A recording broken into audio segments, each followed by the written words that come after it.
अस्तु। सभी सुधी जनों को मेरा नमस्कार। आगच्छामः इदानीं लघुसिद्धान्तकौमुद्याः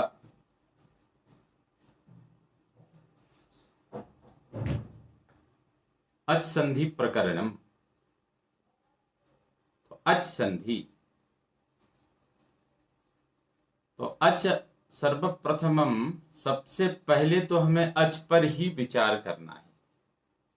देखिए, संसार में संधि का बड़ा महत्व है और हमारे देश में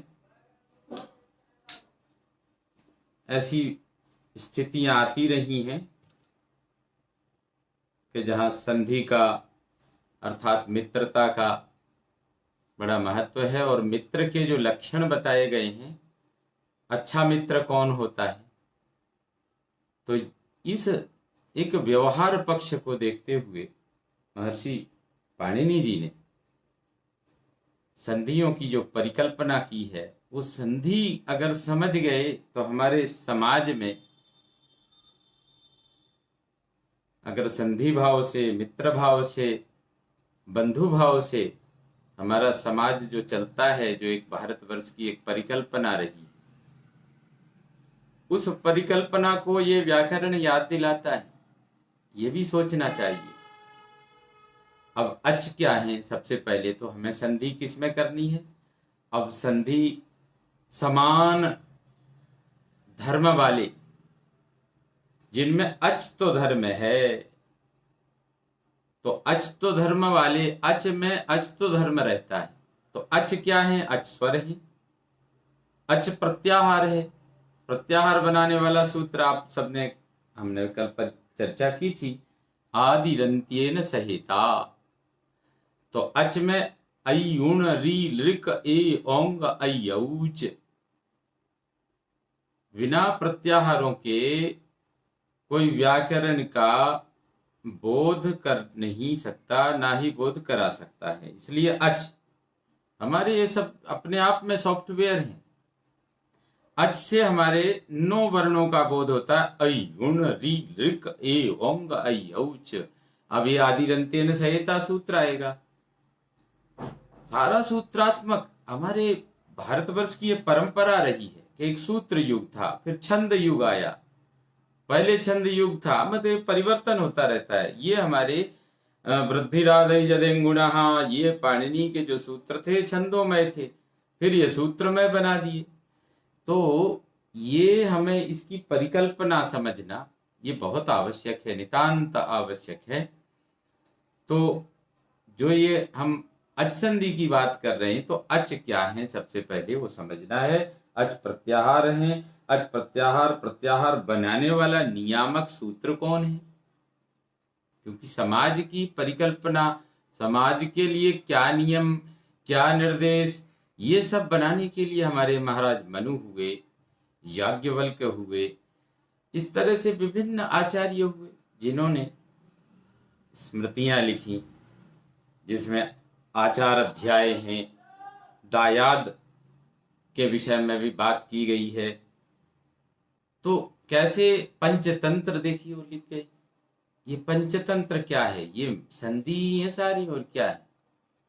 किस तरह से संधि, मित्र लाभ, सुहृद प्राप्ति, मित्र भेद, ये सब क्या है? कथानकों के माध्यम से वो कोई राजा था, उसके मूर्ख पुत्र थे या नहीं थे अलग बात है, लेकिन समाज के लिए दिग्दर्शन देने वाले ऐसे जो महान ग्रंथ हैं, बड़े आदरणीय ग्रंथ हैं, जिनका हमें स्वाध्याय करना चाहिए, ऐसे ग्रंथों का स्वाध्याय करने से या समाज का ही अध्ययन करने से, जो संगठनात्मक प्रवृत्ति में लोग हैं, जन सेवा में हैं, लोक सेवा में हैं, जनता की सेवा के लिए जिनको दायित्व दिए गए हैं, वो इनको अनुभव करते हैं।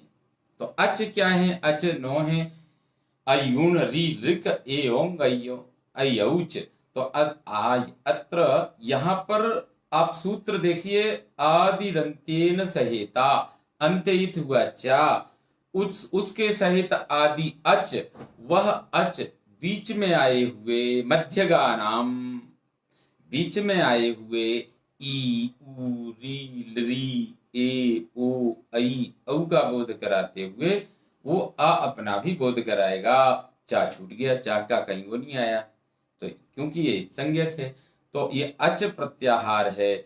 इन वर्णों की परस्पर में संधि के क्या नियम हैं, किस प्रकार से आपस में ये मिलेंगे, इनके नए स्वरूप क्या बनेंगे, क्योंकि जब दो मिलते हैं तो कुछ ना कुछ उनमें परिवर्तन आते हैं, कुछ वो अपने गुण भी छोड़ता है, कुछ वो अपने धर्म छोड़ता है, और ऐसे ये मानवीय गुण है। इसीलिए मानवता, मनुर्भव का जो सिद्धांत है, पहले तो मानव बनो।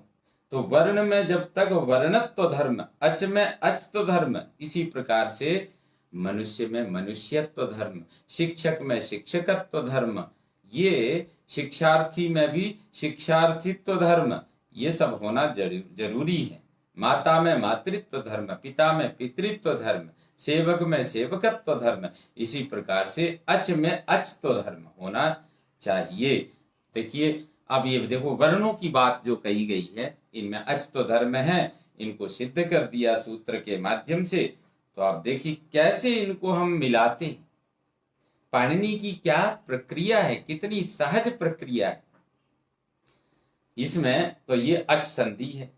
अब बात ये भी आती है मित्रों, आप याद करेंगे कि भाई हमारे यहाँ एक चौकुह सूत्र आया, याद होगा आपको, याद कीजिए। हम भी याद ही कर रहे हैं, स्मरण कर रहे हैं, और आपके साथ मिलकर के इस तरह से अपने स्वाध्याय को भी, और किसी प्रकार से हमारी जो नई पीढ़ी है उसको ये ना लगे कि ये ग्रंथ बहुत ही प्राचीन है, इनकी अब आवश्यकता नहीं है, या व्याकरण पढ़ा हुआ व्यक्ति कंप्यूटर के क्षेत्र में काम नहीं कर सकता है, या व्याकरण पढ़ करके व्यक्ति किसी और नए निर्माण कार्यों में योगदान नहीं दे सकता है, या वो समाज की सेवा नहीं कर सकता है, केवल वो पढ़ा ही सकता है। ये जो हमारी धारणा है, ये जो भ्रांति है, इस भ्रांति को निकालना ही बहुत आवश्यक है। इसीलिए मैं आप सबसे जुड़ा। नहीं, हमारे यहाँ तो बस वेद का मतलब कर्मकांड, व्याकरण का मतलब पढ़ना पढ़ाना, इनको हमें अपने जीवन में उतारना बहुत जरूरी है।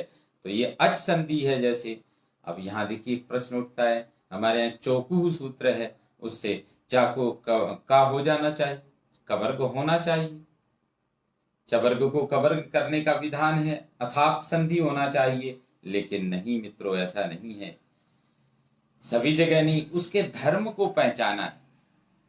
अगर ये चाहते तो वो सूत्र इन्हीं के बनाए हुए वो करते, लेकिन नहीं, ये भी दिखाया गया है कि भाई नियम, जो भी नियम है वो समाज के लिए है। शास्त्र जो बनाए जाते हैं वो समाज के लिए बनाए जाते हैं। शास्त्र से समाज चलता हो ये ठीक है, चले, लेकिन समाजानुगुण ही शास्त्र हैं। समाज का संरक्षण करना, समाज को शिक्षित करना, समाज को संस्कारित करना हमें नितांत आवश्यक है। यदि ग्रंथ का कोई पक्ष ऐसा आता है जो आज के समाज को विखंडित करने में योगदान करता हो, तो उस पक्ष को छोड़ देना चाहिए। ये नियम है, क्योंकि सभी शास्त्र समाज के लिए हैं। तो देखिए यहाँ इन्होंने स्पष्ट का नहीं किया यहाँ, क्योंकि अच हमें प्रत्याहार का धर्म, प्रत्याहारत्व तो जो धर्म है, अच तो धर्म है, तभी तो रहेगा। अगर यहाँ हम संधि करने चलेंगे, यही संधि कर देंगे, तो फिर बचा क्या। इसीलिए हमारे यहाँ संधि समान में होती है। ये नहीं है कि अब जब है ही आपस में ही जब हैं तो उनमें तो स्वाभाविक संधि की आवश्यकता नहीं है। भाई पिता पुत्र हैं, अगर पुत्र में पुत्रत्व धर्म है, पिता में पितृत्व धर्म है, माँ में मातृत्व धर्म है, तो वहां संधि का स्थान ही कहाँ है। वो तो स्वाभाविक है, स्वारस्य है। जब कोई नया मिलता है, जो अपरिचित मिलता है, जिसके गुण धर्म कुछ अलग हैं, वहां इन सब की जरूरत पड़ती है नियमों की। तो इसलिए अच प्रत्याहार है, ये स्वाभाविक है।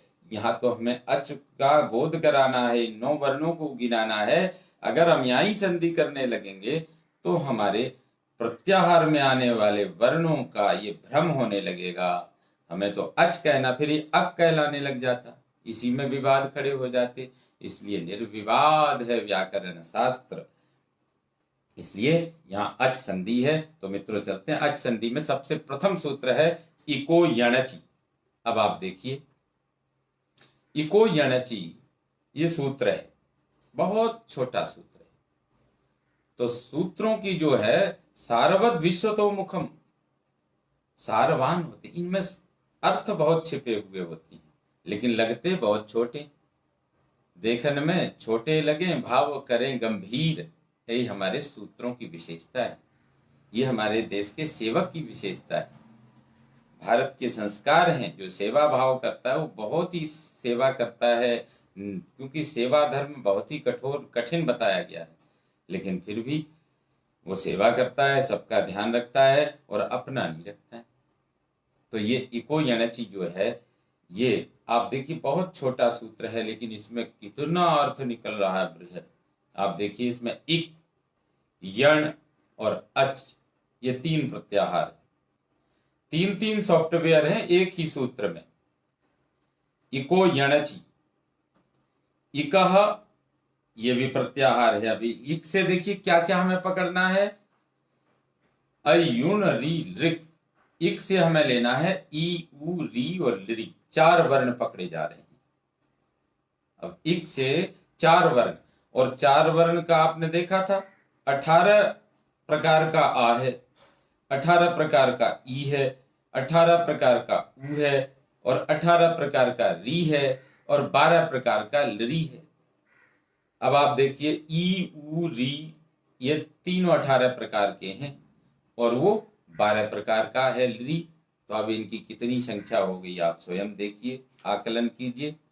तो ये हमारे हैं, ये कितने सूत्र निकल रहे हैं और कितने वर्ण निकल रहे हैं, और इन एक एक वर्णों से कितने शब्दों का निर्माण हो सकता है, ये अकथनीय है। इसीलिए हमारे संस्कृत साहित्य के जो शब्दकोश हैं और सबसे बृहद हैं, बड़े विशाल हैं, इन पर जो ना सारा ब्रह्मांड टिका हुआ है। हमारे तो एक एक वर्ण को अनेक प्रकार से व्याख्यायित किया गया है, उस वर्ण के अर्थ अनेक हैं। तो यहाँ इको यणचि में आपके यण प्रत्याहार में कितने वर्ण लेने हैं आपको, य व र ल,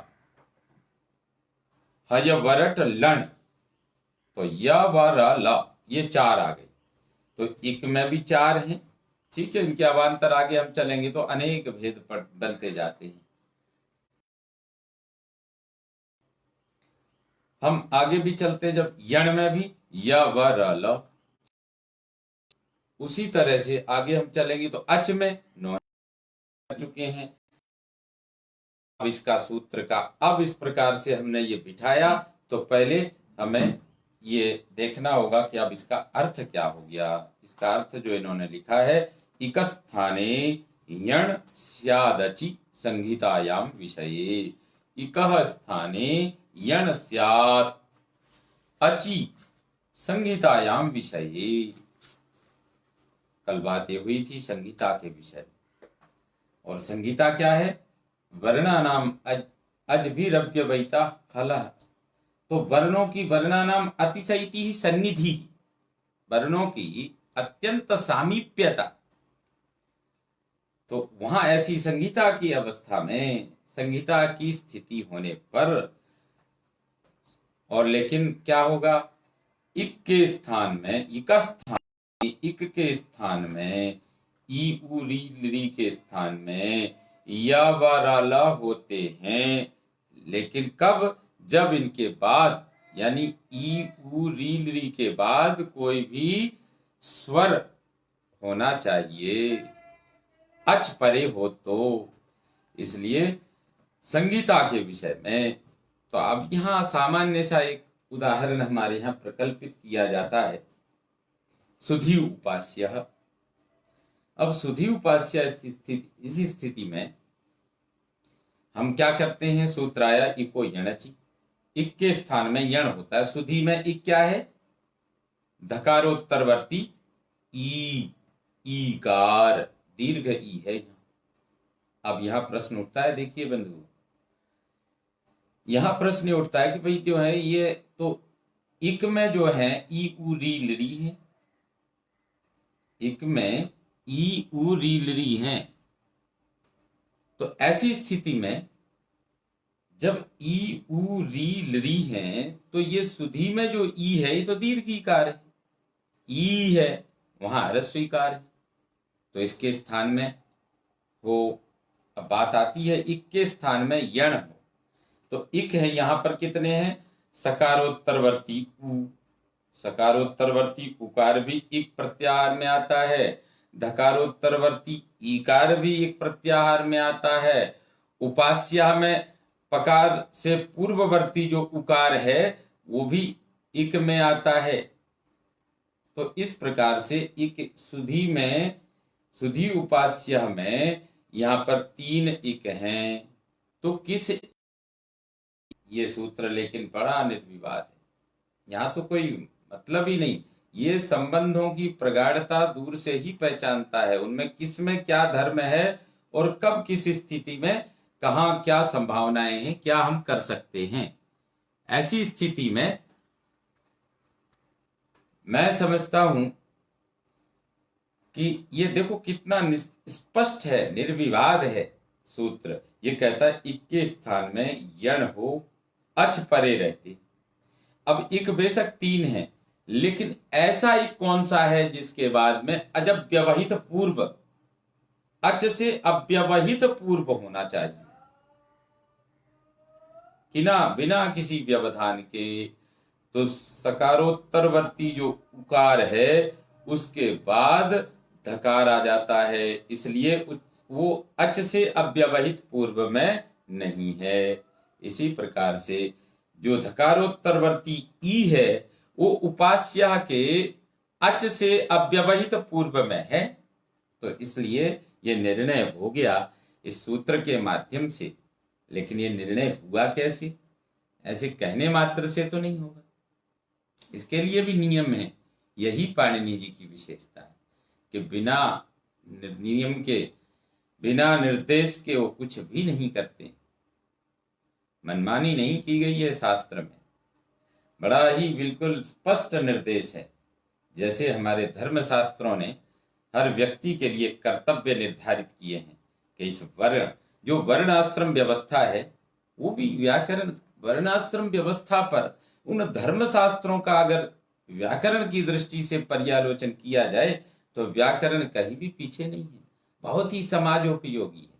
अब आप देखिए ये भी उन्होंने बिना नियम के बात नहीं की। देखिए अगला सूत्र है तस्मिन् नीति निर्दिष्टे पूर्वस्यो, तो सप्तमी को निर्देश करके जो कार्य किया जाए वो अव्यवहित वर्ण से अव्यवहित पूर्व को ही होगा, अन्य को नहीं होगा, ऐसा है। इसलिए तस्मिन् नीति निर्दिष्टे पूर्वस्यो, ये परिभाषा है अनियमे नियमकारिणी परिभाषा।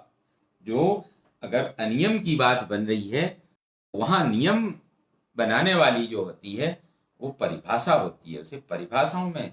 इसीलिए हमारे आचार्य पाणिनि ने सूत्रों को भी अलग अलग बांट दिया है, ऐसा नहीं। संज्ञा चो, परिभाषा चो, विधि ही, नियम एव चो, अतिदेशोधिकारश्चो षड्विधम सूत्रमुच्यते। सूत्रों को 6 प्रकार के, अभी 6 प्रकार के, हमारे यहाँ तो 6 प्रकार के जो ऐश्वर्य जिसमें है वो भगवान बन जाता है, और पाणिनि ने ऐसे ऐश्वर्यों से विभूषित सूत्र 6 बनाए, 6 प्रकार के कहे गए हैं, जिनमें संज्ञा भी है, संज्ञा चो, फिर परिभाषा है, और विधि है, नियम है, अतिदेश है, अधिकार है, इस प्रकार के ये सूत्र हैं। इन नियमों में, इन नियमों का परिपालन करते हुए महर्षि पाणिनि ने, आचार्य पाणिनि ने अपने शास्त्र को आगे बढ़ाया है, इसीलिए वो नित्य अभिनव है। इसको आउटडेटेड कहना ये उचित नहीं है। जिस प्रकार से हमारे कक्ष में या हमारे विद्यार्थियों में, ये समाज में जो ये ग्रंथ परोसे जा रहे हैं वो प्राचीन काल की परंपरा से हैं, आज के संदर्भ में उनको देने की कोशिश करें, ये मेरा निवेदन है। इसीलिए मैं आप सबसे जुड़ा हूं विशेष रूप से। तो तस्मिन् नीति निर्दिष्टे पूर्वस्यो, ये देखो कहता सप्तमी निर्देशेन विधीयमानं कार्यम वर्णांतरेण व्यवहितस्य पूर्वस्य बोध्यम। सप्तमी को निर्देश करके जो विधान किया जाता है, जो कार्य किया जाए, वह अव्यवहित पूर्व को, वर्ण से अव्यवहित पूर्व वर्ण को ही होगा।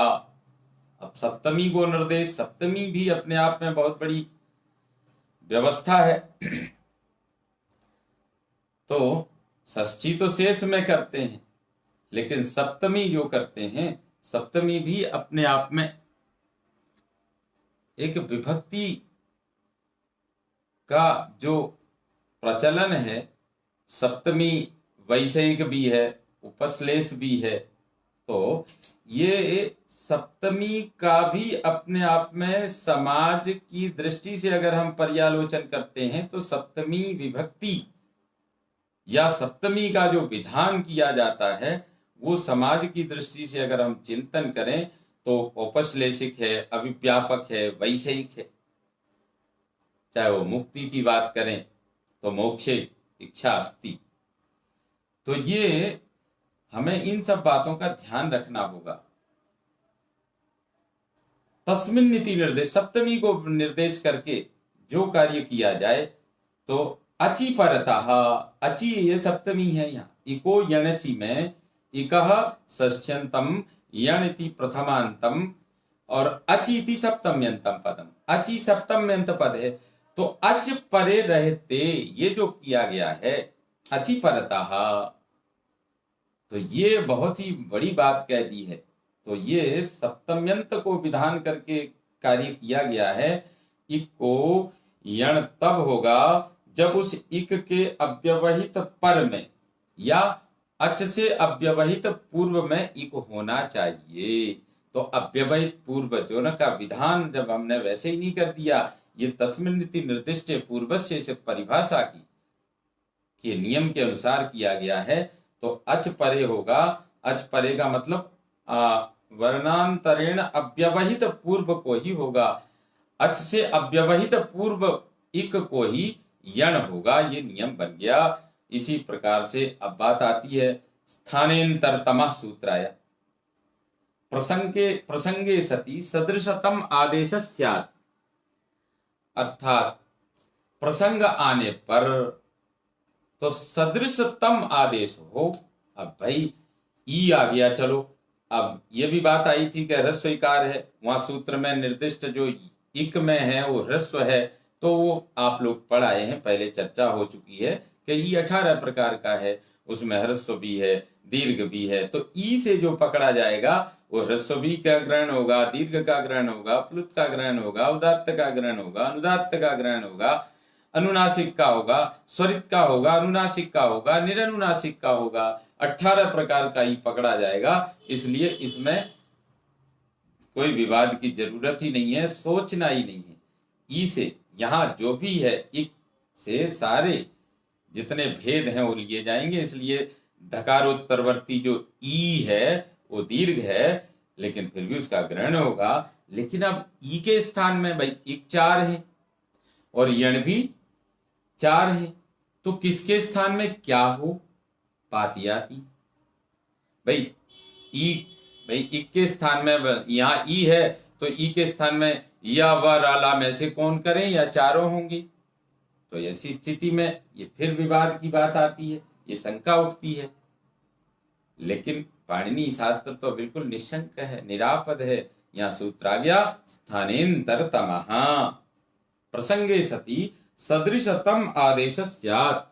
अगर ऐसी स्थिति आती है तो उसमें समान होना चाहिए, समान आदेश हो। समान कैसे होगा? सामान्य भी हमारे यहाँ क्या है, स्थानकृत, अर्थकृत, गुणकृत और प्रमाणकृत, 4 प्रकार के सामान्य लिए जाएंगे। स्थानकृत, अर्थकृत, गुणकृत और प्रमाणकृत। तो स्थान, अर्थ, गुण और प्रमाण। सबसे पहले स्थानेन्तरतमः, इनमें सबसे पहले भाई सीनियर है, स्थानकृत लिया जाएगा। भाई अच है तो भाई अच की स्थिति में अच का स्थान क्या है? ई का उच्चारण स्थान, स्थान का मतलब यहां तो हम उच्चारण स्थान से लेंगे। समाज में स्थान से अगर आप लें तो समाज में कोई भारत का है, या जो प्रांत की स्थिति से चलते हैं या देश की स्थिति से चलते हैं, और उस कार्य का गुणधर्म क्या है वो भी देखना होगा, और उनमें आपस में उस तरह के गुणधर्म हैं या नहीं है। व्याकरण शास्त्र में जो स्थान कृत का निर्दिष्ट यहाँ है, वो स्थान अर्थात तालु आदि, कंठ, तालु, मूर्धा, दंत, ओष्ठ आदि आदि, ये स्थानकृत हैं। तो स्थानकृत जो हम लेंगे, तो अब देखिए जहां फिर स्थानकृत में बात ना बने तो हमें गुणकृत, उसके में बात नहीं बनती, प्रमाणकृत। तो इसलिए स्थानकृत, अर्थकृत, गुणकृत और प्रमाणकृत, चार हमारे प्रमाण हैं। तो प्रसंगे सती सदृशतम आदेश स्यात्, अगर प्रसंग आता है तो सदृशतम माने स्थान जिसका समान हो, उच्चारण स्थान की साम्यता जहां बनती हो, ऐसा हमें ले लेना चाहिए। अब आप देखिए, ई का उच्चारण स्थान इचु यसा नाम तालु, तो ई चू चवर्ग चा छा जा जा या और तालव्य शकार, तो शा, इनका यदि ये देखिए इनका तालु स्थान है। अब यहाँ ई का भी तालु है। अब आपके यण देखिए, या का तालु हो गया, वाका वकार से दंतोष्ठम, दंतोष्ठ हो गया, तालु नहीं मिला। भाई ई के साथ साम्यता यण की या वाराला में से किसकी मिल रही है? रा का मूर्धा स्थान है, या वर ला का दंत स्थान है, तो ई का तालु है, या का और तालु है। तो ई और या स्थान के मामले में, स्थान की दृष्टि से, उच्चारण स्थान की दृष्टि से जो इक है, इक में ई का तालु है, तो वा का दंतोष्ठ है, रा का मूर्धा है, ला का दंत है और ई का तालु है। इसलिए इक ई के स्थान में तालव्य स्थानीय वर्ण के स्थान में या तालव्य, यण में जो या है वो तालव्य स्थानीय वर्ण है, इसलिए निर्देश इस सूत्र के माध्यम से दे दिया गया है। ये निरापद हो गया है कि भाई इनकी आपस में ठीक है मैत्री संभव है। जैसे कोई वैष्णव है, विष्णु का उपासक है, विष्णु का उपासक मिल जाए तो स्वाभाविक है, का उपासक है उससे वो मिल गया, राष्ट्र का उपासक है, राष्ट्र उपासक मिल गया। तो ये समाज में भी है, या जो जिस धर्म से, जाति से, वर्ण से, आश्रम से, वानप्रस्थी है, वानप्रस्थी मिल गया, तो उनमें संधि स्वाभाविक है और होनी भी चाहिए। नहीं तो वो अपने धर्म को, राष्ट्रभक्त है वो मिल गया तो राष्ट्रभक्त से राष्ट्रभक्त की स्वाभाविक हो जाती है। तो इसी प्रकार से ई तालु स्थानीय है, उसके जगह या भी तालु स्थानीय है, इसलिए इक के स्थान में यण के रूप में या हो गया। तो यहाँ अब धा हल बन गया, धा का जो ई स्वर निकल गया, ई निकल जाने से स्थिति बन गई सुधा या उपास्य।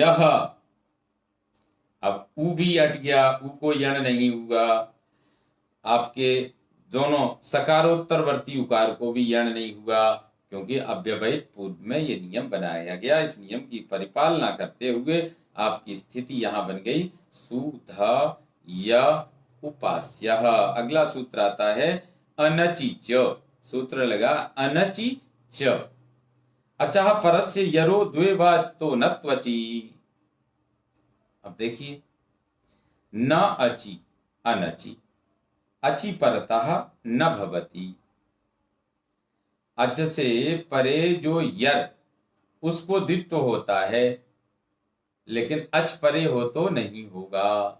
अब प्रत्याहार आ गया, अच प्रत्याहार आप हम सब जान ही रहे हैं।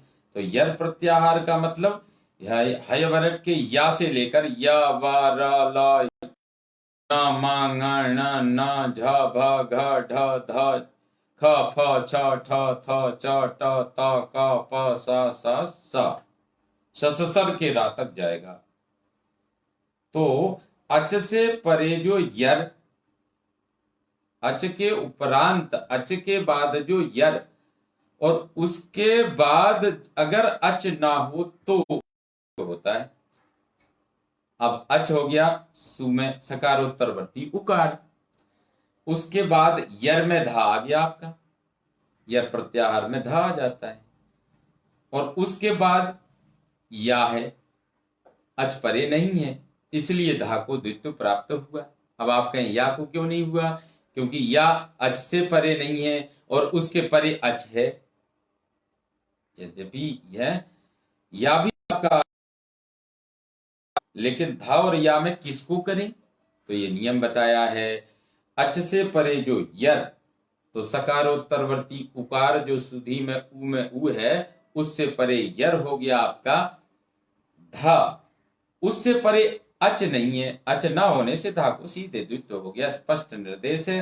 तो सु धा धा या उपास्य, देखिए आपने सुन, ये देखिए द्वित्वकरण, एक वर्ण को दो कर देना, एक पूरे पद को द्वित्व कर देना, ये व्याकरण की विधा है। ये एक से अनेक होने की विधा, ये सृष्टि की भी विधा है। यही हमारे गृहस्थ आश्रम का धर्म भी है। लेकिन आगे एक संस्कार पूर्वक जो वृद्धि हो या गुणात्मक लाभ हो, वृद्धि होती है, तो वो एक राष्ट्र के निर्माण में, संस्कारों के निर्माण में, परंपरा के संवाहन में उसका बहुत अच्छा योगदान होता है, जिसको समाज याद रखता है। तो ऐसी स्थिति में अगर पैदा कर दिए तो ये आतंकवाद फैलते हैं, बीमारियां फैलती हैं, रोग। इसीलिए पाणिनि ने उनकी गुणवत्ता देखी, भाई किस में क्या धर्म होना चाहिए, उनको बांध भी दिया, अनुशासित भी होना चाहिए। अनुशासन ही देश को महान बनाता है, अनुशासन ही व्यक्ति को महान बनाता है, अनुशासन ही शास्त्र को महान बनाता है। तो ये अनुशासन की परंपरा देखिए, नहीं अच के बाद जो यर, उसके बाद ये अच ना हो तो द्वित्व होगा, ऐसे ही नहीं। तो इसलिए परंपराएं, संगठनात्मक जो नियम हैं, वो हमारे समाज को गति देने वाले होते हैं। जो सरकार के नियम हैं, जो संविधान के नियम हैं, वो राष्ट्र को गौरव प्रदान करने वाले होते हैं। इसलिए संविधान का पालन करना प्रत्येक नागरिक का प्रथम कर्तव्य है, मौलिक कर्तव्य है। तो ये संविधान की अनुपालना, जिस प्रकार से व्याकरण में नियमों की अनुपालना हमारे महर्षि पाणिनि जी दिखा रहे हैं, इसी प्रकार से हमें इस व्याकरण शास्त्र के माध्यम से अपने सरकार के यथासंभव जो समय समय पर नीति निर्देश नियम मिलते हैं, उनकी अनुपालना करना ही हमारा एक अच्छे नागरिक का एक। तो ये अनचिचा ने स्पष्ट निर्देश करते हुए धा को द्वित्व कर दिया, डबल रोल, सु धा धा या उपास्य। इसके अनंतर है झलाम जस झसी। इसमें भी देखो कितने सॉफ्टवेयर है, झल अलग है, जस अलग है, झस अलग है। झल भी प्रत्याहार है, झलाम ये आपका षष्ठी का रूप है, षष्ठी विभक्ति बहुवचन है। जस और झसी, जिस प्रकार से इको यणचि में इकः षष्ठ्यंतम पदम आसी, इकः ये षष्ठ्यंत था, यण प्रथमांत था और अचि सप्तम्यंत था। इसी प्रकार से ये भी देखिए झलाम, ये भी षष्ठ्यंत है, जस प्रथमांत है, झसी सप्तम्यंत है। तो ये स्पष्टम, ये सूत्र में इसीलिए स्पष्ट लिख दिया, क्योंकि जिसने इको यणचि पढ़ लिया, ये देखिए स्मरण शक्ति, अपनी परंपराओं को याद रखना भी ये व्याकरण बताता है। ये पुनरावृत्ति नहीं की पाणिनि जी ने, इसलिए स्पष्टम लिखा, क्योंकि हम पहले इको यणचि पर चर्चा कर रहे हैं। जब तक हम पूर्वापर से नहीं जुड़ते हैं, हमें ये ऐसा होता है कि युवक परिवार में जो अपने पूर्वजों को याद रखे और आगामी संतति जो है उसका भी, उसकी व्यवस्था को भी ध्यान में रखे, इन दोनों का जो समायोजन करे, उसी को सदगृहस्थ बोलते हैं। जीवन अपने लिए नहीं होता। तो दोनों परंपरा को जोड़ने का काम करे वो सदगृहस्थ भी होता है। इसी प्रकार से जो आज हमारे नायक हैं, सरकार में बैठे हैं, वो पूर्व परंपराएं, हो सकता है उनमें कुछ न्यूनता भी रही हो, और आगामी पीढ़ी को भी, आगामी जो भी स्थिति है उनको बैलेंस बनाना, ये भी व्याकरण के माध्यम से हमें सीखने को मिलता है, ये दिग्दर्शन होता है। तो पूर्व में कह दिया, इसलिए यहाँ स्पष्टम कर दिया, झलाम जस झसी, अर्थात झलों को झलों के स्थान में, अब झल प्रत्याहार है, वो ला है, तो अंत्यहित हुआ ला, उसके सहित आदि झल, वह झ भ घ ढ ध ज ब ग ड द ख फ छ ठ थ च ट त क प स स स ह, इनका बोध कराते हुए झा अपना भी बोध कराएगा। तो ऐसे झल हो गई है, अर्थात झल में क्या क्या आ जाएंगे आपके सभी, तो चतुर्थ वर्ण झभय घट दस, सभी तृतीय वर्ण, सभी द्वितीय वर्ण, सभी प्रथम, स स स यानी ऊष्मान वर्ण, स श और सा और हा, ये सब आपके झलों में आ चुके हैं। और जस में क्या आएंगे, तृतीय वर्ण जब गढ़ दस, झलों के स्थान में जस होते हैं, कब, जब झस परे हो। तो कितने वर्ण परे होना चाहिए, झलों को जस कब होगा, जब उसके बाद झस होगा, और झस का मतलब झब मतलब चतुर्थ वर्ण और तृतीय वर्ण, अर्थात 10 अक्षर ये बता रहे हैं, चतुर्थ वर्ण और तृतीय वर्ण। चतुर्थ वर्ण में आपके झभय गढ़ 10 और तृतीय में जब गढ़ 10,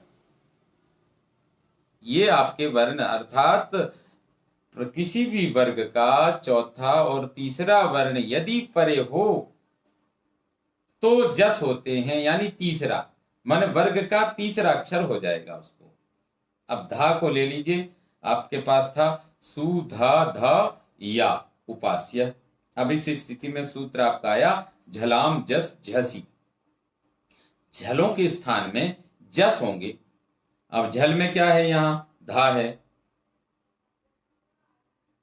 दोनों धा है झल में, और आपका या भी झल में आता है, लेकिन ये कहते हैं झस परे रहते।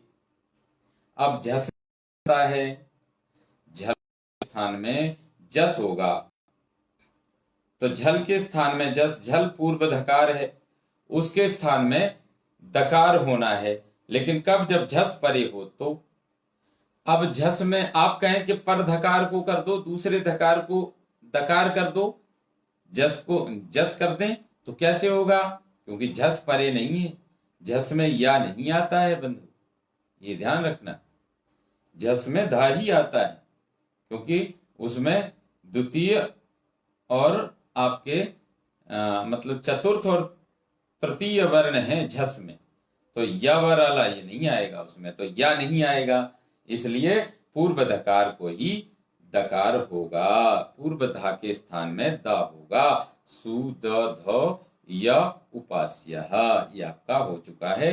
तो इसलिए ये नियम है, बिना नियम के कुछ भी प्रवृत्त नहीं है।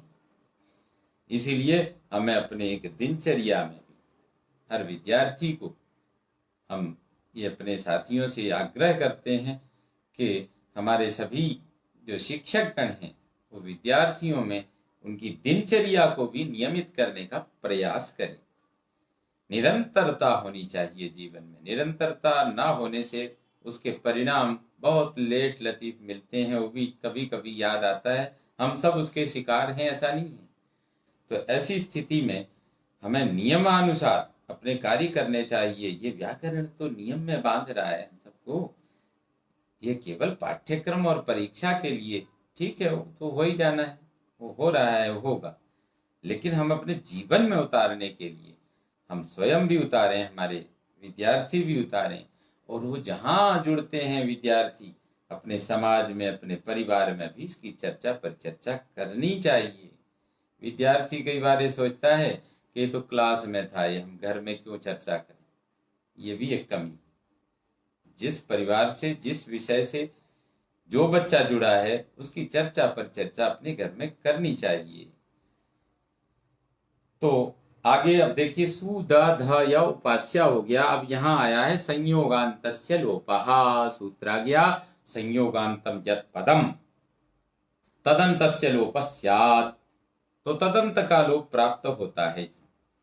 तो तदंत में द ध य में य आता है, तो बोले लेकिन इसका लोप या का क्यों हो? तो कहते हैं भाई तदंत का पूरे का ही, पद का ही लोप कर दो। तो कहते हैं नहीं, ऐसा नहीं होगा, यहां भी नियम है। संयोगांत जो पद, तो सु द ध य, सु द ध य, ये संयोगांत पद हो गया, उसका तदंत का लोप होगा। तो तदंत में क्या, तदंत तत् अंत वह है अंत में जिसके ऐसे संपूर्ण का लोप होना चाहिए। तो लेकिन कहते नहीं, ऐसा नहीं है। अलोन्त्यस्य सूत्राया। अब देखिए, संयोगान्तस्य में षष्ठी विभक्ति क्यों प्रयोग की है, इसका भी कोई अर्थ। हमारे पाणिनि का एक भी वर्ण अनर्थक नहीं। तो ये शास्त्र में जितने जो भी वर्ण कहे गए हैं उनका सबका प्रयोजन है। और यहाँ संयोगान्तस्य में जो षष्ठी कही है, देखिए इसका फल देखिए, अलोन्त्यस्य। सूत्र क्या है, अलोन्त्यस्य। पाणिनि अष्टाध्यायी के प्रथम अध्याय के प्रथम पाद का 52वां सूत्र है। ये कहता है षष्ठी निर्दिष्ट जो अंत्यस्य आल आदेशः स्यात्। षष्ठी को निर्देश करके जो आदेश किया गया संयोगांत पद का, संयोगांतस्य, यह षष्ठी है, तो संयोगांत के पद का लोप होगा तो तदंतस्य अल आदेश स्यात्। ये देखिए कहते हैं ये षष्ठी को निर्देश करके जो आदेश है वो अंत्य अल को ही होगा, पद को नहीं होगा। अल मात्र धर्म है इसमें। तो अल प्रत्याहार माने अंतिम वर्ण को, चाहे वो स्वर वर्ण हो चाहे वो हल वर्ण हो, यहां तो सीधे अल आदेश है अल को, तो यहां या अल है, इसलिए आप किसका हो, यहां शुद्ध्युपास्या में अंत्यस्याल आदेश स्यात्, तो ये या लोप प्राप्त हुआ। पहले तो सुदाधाया संपूर्ण का संयोगांत से लोपा से लोप प्राप्त था, लेकिन अलोन्त्य से आया, ये कहता नहीं भाई अंतिम वर्ण का ही होगा, क्योंकि संयोगांतस्य षष्ठी को निर्देश करके जो भी आदेश हों वो केवल अंतिम वर्ण को ही होते हैं। या लोप, फिर अंतिम में या का लोप प्राप्त हुआ। लेकिन देखिए कितनी स्थिति बनी, हमारे समाज में भी ऐसे ही न जाने किस प्रकार से हम कितने समाज के लोगों को समझ नहीं पाते हैं, या उनकी हम प्रवृत्ति नहीं समझ पाते हैं, उनके कार्यों का उद्देश्य नहीं समझ पाते हैं, इसलिए वो कई जगह फैल हो जाते हैं। क्योंकि जब समाज ही साथ नहीं देगा, सरकार के नियम कानून भी इसीलिए फैल होते हैं क्योंकि समाज साथ नहीं देता है। और जब समाज अगर साथ दे, लेकिन उसको जब चेतता है, तो कई बार ऐसा भी होता है, समय जब का वर्षा जब कृषि सुखाने, समय चूक पुनि का पछताने। लेकिन कई बार ऐसा भी होता है समय रहते हुए समाज चेत जाता है, तो वहां स्थिति दूसरी होती है। तो हम सरकार का साथ जब समाज देता है तो नियम अति सुंदर बन जाते हैं, उनके परिणाम बड़े सुखद होते हैं, समाज उसका लाभ उठाता है। इसी प्रकार से पाणिनि जी ने भी देखिए कहाँ कैसे बचाया। अब सुदाधाया इतनी प्रक्रिया की, बोले इसका लोप कर दो, संयोगांत से लोप करना ही नहीं। अलोन्त्य आया, उसने कहा भाई एक विचार करो, उसने कहा सबका नहीं, चलो अंतिम का कर दो। ठीक है, अब अंतिम का भी अभिप्रेत नहीं है, उसके लिए इतनी प्रक्रिया की। यही है पाणिनि की बात के त्याज्यम न धैर्यम विधुरेपि काले। ठीक है, प्रक्रिया है, जीवन में संघर्ष सब करते हैं, करना भी चाहिए। संघर्ष देख करके हम अपने दायित्व को या अपने कर्तव्य को तो नहीं छोड़ देना चाहिए। इसी प्रकार से ये देखिए पाणिनि जी कहते हैं अंतिम श्वास तक परिश्रम करो, मेहनत करो, यावत जीवम अधीते विप्रा, लेकिन अध्ययन अधि उपसर्ग पूर्वक ईंग धातु से है, वो सामान्य नहीं है। अधिकार पूर्वक अध्ययन, केवल फल प्राप्ति के लिए नहीं, अधिकार पूर्वक अध्ययन इस मनुष्य जन्म का परम कर्तव्य है, मौलिक कर्तव्य है। शिक्षा मौलिक अधिकार है, लेकिन बोले 8 से 14 वर्ष की, ऐसा नहीं। जो भी है ये भी ठीक है, जहां तक है वहां है। पूर्ण जीवन एक शिक्षा का अधिकार हम सबका है, आमरणम, मरण पर्यंत। हमने ऐसे ऐसे महापुरुषों के दर्शन किए जो अपनी अंतिम यात्रा से पूर्व भी, कुछ क्षण पूर्व ही जिनके हाथ में ग्रंथ था, ऐसे महापुरुष हुए हैं, उनको मैं नमन करता हूं। इसी प्रकार से पाणिनि जी भी कहते हैं कि लगे रहना चाहिए, प्रक्रिया है, प्रक्रिया से गुजरना चाहिए, उससे नहीं। जिस प्रकार से कोई भी इतने कार्य, निर्माण कार्य में लगते हैं, कितनी बाधाएं आती हैं, लेकिन उसको सजाने में जब तक वो भाई छत भी ना चमक जाए, दरवाजे ना चमक जाएं, हम रुकते नहीं हैं, चाहे किसी भी तरह की कमी हो। लेकिन शिक्षा में हमें सर्टिफिकेट मिला और हम एक तरफ अपनी पुस्तकें रद्दी में बेच बाच के पार हो जाते हैं। नौकरी मिल गई, अब कोई दिक्कत नहीं है। लब्धास पदोस्मीति विवाद भीरु तितिक्षमाणस्य परेण निंदाम यस्यागम केवल जीविकायै तम ज्ञान पण्यम वणिजम वदंती। तो हमें ऐसा नहीं है कि नौकरी जाए तो हम शास्त्र चर्चा छोड़ दें, ये कमी है। हमें स्वाध्याय करना चाहिए और कराना चाहिए, हम सबका ये परम दायित्व बनता है। तो देखिए, या लोभ की प्राप्ति में फिर क्या किया, यण प्रतिषेधो वाच्य। सूत्रकार के से भी नहीं पुगा तो सूत्रकार से न्यूनताम दृष्टवा वार्तिककारः प्रपूरयेत्। जब सूत्रकार में कोई कमी दिखे तो वार्तिककार आता है और वह गुल खिला जाता है। यण प्रतिषेधो वाच्य, उसने कहा एक तरफ यण लोभ का निषेध कहना चाहिए। उसने कहा भाई या का भी लोभ नहीं होगा, यण किया ही इसलिए है और उसका लोभ कर दोगे तो फिर क्या मतलब। भाई जब हमने एक सृष्टि पैदा की है तो उसके हम विघात के लिए थोड़ी है, हमने एक वृक्ष लगाया है, जो हमने वृक्ष लगाया उसका काटने का अधिकार हमारा नहीं है। जो समाज की संकल्पना हमारे ऋषि मनीषियों ने की है, उसके संरक्षण की भी अधिक व्यवस्था हमारे ऋषि मनीषियों ने की है। इसलिए मनुर्भव बार बार कहते हैं, इसका सृष्टि का विच्छेदन करना ही पर्यावरण प्रदूषित करना है। इसलिए हमारे देखिए, शुद्ध्युपास्य की सृष्टि को, इसके पर्यावरण को, इसके स्वरूप को बचाने के लिए पाणिनि ने किस क्रम से, कहां से शुरू किया और कहां आकर के सुरक्षित रख दिया। लो भाई ये तो तुम्हारा, तो हमारे यहाँ तो ये भी कहा गया, विष वृक्षोपि संवर्ध्य स्वयं छेत्तुम असाम्प्रतम। जब पाणिनि ने यण किया था तो उस या का लोप कैसे हो सकता है, और उचित भी नहीं है। वास्तविकता है वो उनकी सृष्टि है, उस सृष्टि को हम संरक्षण करना हमारे प्रत्येक व्यक्ति का ये दायित्व है। इसलिए या का लोप निषेध कर दिया। अब आपका सुधा था ही उपास्या, यहाँ आप क्या है, हलोरंतरा संयोग अजभिरव्यवहिता हल संयोग संज्ञा स्यु। यहाँ संयोग संज्ञा हो गई, या के साथ उपास्या का उ आ मिला, शुद्ध उपास्या की ये सिद्धि हुई। इसी प्रकार से मध्वरी ही, धात्रंसाह, लाकृति ही, कितने अच्छे प्रयोग, पाणिनि ने शब्दों का चयन भी कैसे किया। शुद्ध उपास्य है, तो सुधी जन ही उपास्य हैं, जो विद्वत जन है।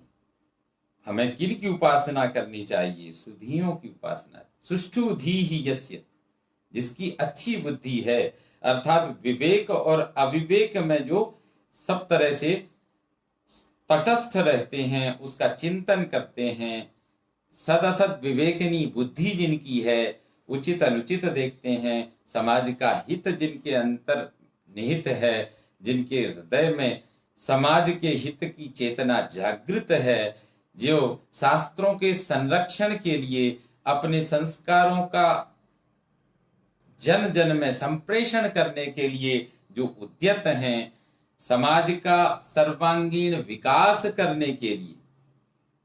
देखिए, केवल बच्चे का विकास करना ही, उसके परिवार का विकास भी इससे संभव है। इसलिए हमें अपने विद्यार्थियों का विकास करते हुए ध्यान में रखना चाहिए कि कहाँ कहाँ जा रहा है, वहां इन गुणवत्ताओं को छोड़े, संस्कारों को छोड़े। ये शिक्षक का परम दायित्व है। तो इस प्रकार से, इसी प्रकार से मध्वरी है ना, भगवान श्री कृष्ण हम सबको मध्वरी, मधु अरी, मधु दैत्य को जिन्होंने संहार किया, ऐसे मध्वरी हैं। तो ऐसे हमारे जो विवेचन किए गए हैं, जिनकी ली आकृति, लाकृति, टेढ़ी आकृति है, ऐसे जो है ना, किसके लिए है टेढ़ी आकृति? तो दैत्यों के लिए है। समाज में जो कुरीतियां हैं उनके लिए लाकृति है। समाज में जो विसंगतियां हैं, जो पाखंडवाद है, तो जो कर्तव्य विमुख जो लोग हैं उनके लिए लाकृति के उपयोग हैं। तो इस तरह से अध्यापक को लाकृति भी वही है। कब उसे बच्चों को अनुशासित करना है तो बन जाओ लाकृति, कोई हानि नहीं है। लेकिन मध्वरी ही के साथ साथ आप सुधी तो हैं ही। तो इस प्रकार से तो मधु अरी ही जो इस प्रकार से हमारे समाज में केवल शयन प्रक्रिया में ही लिप्त है, सो रहे हैं। सोना क्या मतलब? अर्थात ना वो स्वयं के विषय में सोच रहे हैं, ना अपने परिवार के विषय में सोच रहे हैं, ना समाज के विषय में सोच रहे हैं। तो सोच का मतलब सकारात्मक सोच। जिनमें सकारात्मक सोच नहीं है, ऐसे सकारात्मक इनमें जिनमें सकारात्मक सोच का आविर्भाव करने के लिए हम सब शिक्षकों का एक परम दायित्व है। ये हमारे व्याकरण शास्त्र का भी मुख्य लक्ष्य है। सूत्र हैं, प्रक्रियाएं हैं, सिद्धि हैं, लेकिन उनमें भी समाजवाद है। इसको ध्यान रखते हुए हमें आगे बढ़ना चाहिए। इन्हीं शब्दों के साथ हम अपने सभी मित्रों को, सभी जुड़ने वाले साथियों को नमन करते हैं, नमस्कार करते हैं, साधुवाद देते हैं। और इस प्रक्रिया में हम आप सबसे कल पुनः मिलेंगे। आपके विचारों को आमंत्रित करता हुआ, अच्छे विचारों को भी, और इसमें हम कुछ और सुधार कर सकते हैं, इन विचारों को नमन करते हुए हम आपसे विदा लेते हैं। हरिओम तत्सत, हरिओम तत्सत, हरिओम तत्सत।